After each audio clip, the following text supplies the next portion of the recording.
Algeria উত্তর পশ্চিম আফ্রিকার ভূমধ্যসাগরের তীরে অবস্থিত একটি রাষ্ট্র। আলজেরিয়া আফ্রিকা মহাদেশের দ্বিতীয় বৃহত্তম রাষ্ট্র।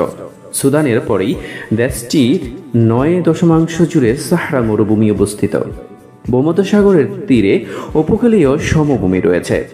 আলজেরিয়া প্রায় সব মানুষ দেশটির উত্তরাঞ্চলে উপকূলের কাছে বসবাস করে। ভূমধ্যসাগরের তীরে অবস্থিত আলজিয়ার্স দেশটির বৃহত্তম শহর ও রাজধানী। আলজেরিয়ার আরবি নাম আলজাজির, অর্থাৎ দ্বীপসমূহ। নামটিও রাজধানীর তীর সংলগ্ন দ্বীপগুলোকে নির্দেশ করে। আলজেরিয়ার বেশিরভাগ লোক আরব, বার্বার কিংবা এই দুইয়ের সংমিশ্রণ। বার্বাররা প্রথম উত্তর পশ্চিম আফ্রিকায় বসতি স্থাপন করে। ৭ম শতকের শেষভাগে আরব মুসলিমেরা উত্তর আফ্রিকা জয় করে এবং ইসলাম ও আরবি ভাষার প্রচলন করে। বর্তমানে আলজেরিয়ার প্রায় সবাই মুসলিম ও আরবিভাষী। সংখ্যালঘু বার্বাররা ইসলাম গ্রহণ করলেও নিজ ভাষা ও রীতিনীতি বিসর্জন দেননি। আলজেরিয়াতে ফরাসি ভাষারও বহু প্রচলিত। আলজেরিয়া ১৯ শতকের মাঝামাঝি থেকে ১৯৬২ সালের ইতিহাসের অন্যতম রক্তক্ষয়ী যুদ্ধের মাধ্যমে স্বাধীনতা লাভের আগ পর্যন্ত ফ্রান্সের উপনিবেশ ছিল। ৮ বছর ধরে সংঘটিত স্বাধীনতা যুদ্ধে দেশটির অশেষ ক্ষতি সাধন হয় এবং এখান থেকে বহু ইউরোপীয় চলে যায়। স্বাধীনতার সময় আলজেরিয়ার অর্থনীতি ছিল অনুন্নত ও কৃষি নির্ভর, তবে সরকার শীঘ্রই এটি আধুনিকরণের উদ্যোগ নেন। বর্তমান আলজেরিয়া আফ্রিকার ধনী দেশগুলোর একটি এবং এর অন্যতম কারণ পেট্রোলিয়ামের রপ্তানি। ১৯৯০-এর দশকের শুরুতে সামরিক বাহিনী ও ইসলামী মৌলবাদীদের মধ্যে সংঘর্ষ দেশটিকে গৃহযুদ্ধের দিকে ঠেলে দেয়। তবে সরকারি উদ্যোগের ফলে ২১ শতকের শুরুতে এই যুদ্ধ অনেকাংশেই দমন করা সম্ভব হয়েছে। আলজেরিয়ার রাষ্ট্রপতি আলজেরিয়ার সামরিক বাহিনী সমূহের সর্বাধিনায়ক। ২০০৪ সালে আলজেরিয়ার প্রতিরক্ষা বাহিনীর সদস্য সংখ্যা ছিল ১,৩৭,৫০০।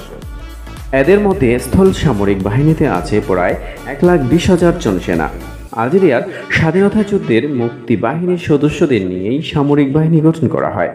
এই সামরিক বাহিনী উত্তর আফ্রিকার দ্বিতীয় বৃহত্তম, যার আগে রয়েছে মিশর। আলজেরিয়ার বিমান বাহিনীর সদস্য সংখ্যা প্রায় ১০,০০০। এরা সোভিয়েত, চেক, মার্কিন ও ফরাসি নির্মিত জেট বিমান ও হেলিকপ্টার ব্যবহার করে থাকে।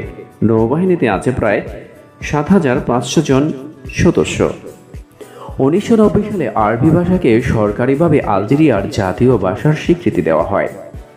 সিংহভাগ আলজেরীয় মানুষ প্রচলিত কথ্য আরবি ভাষায় একাধিক উপভাষাগুলিরও কোনো একটিতে কথা বলে থাকেন।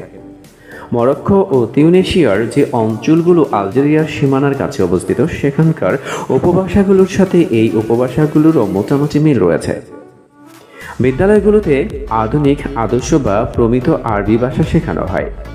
আলজেরিয়ার ইমাজিগান নৃগোষ্ঠীর মানুষেরা আমাজিগ ভাষার বিভিন্ন ভৌগোলিক উপভাষাতেও কথা বলে থাকে, তবে এদের বেশিরভাগই আরবি ভাষাতেও সমানভাবে কথা বলতে পারে।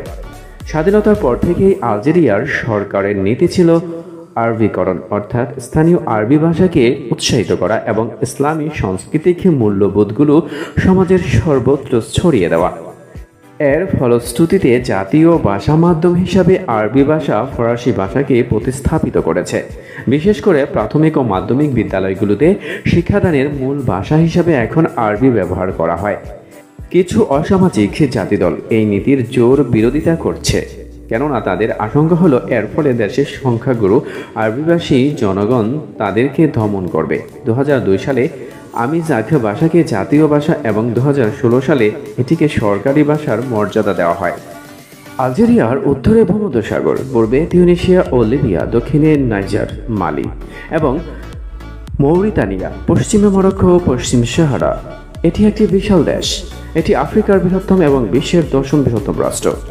দেশটিকে দুটি সুস্পষ্ট ভৌগোলিক অঞ্চলে ভাগ করা যায়। উত্তর প্রান্তে অবস্থিত অঞ্চলটি তেল নামে পরিচিত। এটি মূলত তেল আটলাস পর্বতমালাটি নিয়ে গঠিত, যা উপকূলীয় সমভূমিগুলোকে দক্ষিণের দ্বিতীয় অঞ্চলটি থেকে আলাদা করেছে। এখানকার জলবায়ু ভূমধ্যসাগর দ্বারা প্রভাবিত।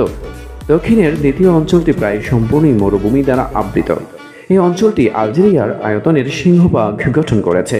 এটি মূলত গোটা উত্তর আফ্রিকা জুড়ে বিস্তৃত সাহারা মরুভূমির পশ্চিমাংশ। আলজেরিয়ার ভূমিরূপের মূল গাঠনিক বৈশিষ্ট্যগুলি আফ্রিকান ও ইউরোপীয় ভূতত্ত্বকীয় পাতগুলোর মধ্যে সংঘর্ষের ফলে ভূমধ্যসাগরীয় সীমারেখা বরাবর সৃষ্টি হয়েছে। ফলে দেশটি দুটি ভিন্ন ভৌগোলিক অঞ্চলে বিভক্ত। উত্তরের তেল নামক অঞ্চলটিতে দেশের সিংহভাগ নাগরিক বাস করেন। এখানে দুটি ভৌগোলিকভাবে নবীন স্তব পর্বতমালা রয়েছে, তেল আটলাস পর্বতমালা এবং সাহারান আটলাস পর্বতমালা।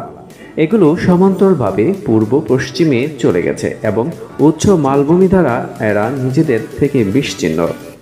দক্ষিণের সাহারা মরুভূমি অঞ্চলটি একটি কঠিন প্রাচীন ও আনুভূমিক ও সুষম শিলাস্তরের উপর অবস্থিত। বেশ কিছু মরুদ্যান ছাড়া এখানে তেমন কোনো জনবসতি নেই, তবে এখানে প্রচুর লুকায়িত খনিজ সম্পদ আছে, যার মধ্যে পেট্রোলিয়াম ও প্রাকৃতিক গ্যাস অন্যতম।